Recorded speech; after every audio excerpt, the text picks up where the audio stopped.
আসসালামু আলাইকুম। আজকে যে বিষয়টা এটা খুবই মর্মান্তিক একটা ঘটনা। আমরা আসলে কোন সমাজে বসবাস করি, চিন্তা করা যায় যে দেশে একজন শিক্ষকের মর্যাদা সবসময় উপরে থাকে, সেই শিক্ষকের উপরেই পুলিশের লাঠিচার্জ করতেছে, পুলিশ মারামারি করতেছে। এটা কি আমাদের কোনো স্বাধীন দেশ? হয়েছে আমাদের? আমাদের খুবই লজ্জা পাওয়া উচিত। না হলে দেখেন কিভাবে শিক্ষকদের উপরে পুলিশ লাঠিচার্জ করতেছে। একটা মানুষ আন্দোলন কেন করে? তার ন্যায্য পাওয়ার জন্য, তার যে অধিকার সেটা পাওয়ার জন্য। আন্দোলন তো বৈধ, এটা তো অবৈধ কোনো কিছু না।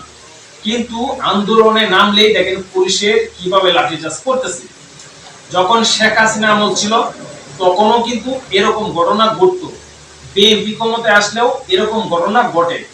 হ্যাঁ, এখন তত্ত্বাবধায়ক সরকার, যদি তত্ত্বাবধায়ক সরকার আসে তাহলেও কিন্তু এরকম ঘটনা ঘটে, এবং বর্তমানে অন্তর্বর্তীকালীন সরকার এটাও ঘটনা ঘটতেছে। আসলে দোষটা কার এখানে?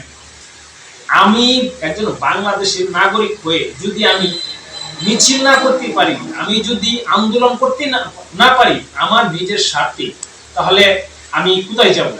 আমার যে ন্যায্য পাওয়া, যেটা আমার অধিকার, সেটা পাওয়ার জন্য তো আমি অবশ্যই আন্দোলন করব না।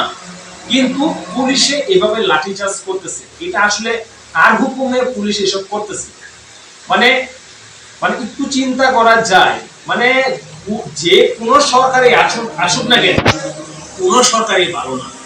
সব সরকার হচ্ছে নিজের স্বার্থ দেখবে, নিজে টিকে থাকার জন্য যত রকম আশ্রয় নেওয়া লাগে সবগুলাই কিন্তু তারা করে।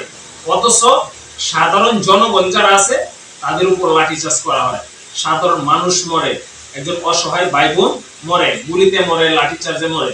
তো এখন কথা হচ্ছে এটা থেকে উত্তোলন হওয়ার যে উপায়টা, সেটা যদি হয় তাহলে অবশ্যই কি করতে হবে? সরকারকে সিদ্ধান্ত নিতে হবে। এটা শুধু আমার কথা না, এটা সবারই কথা।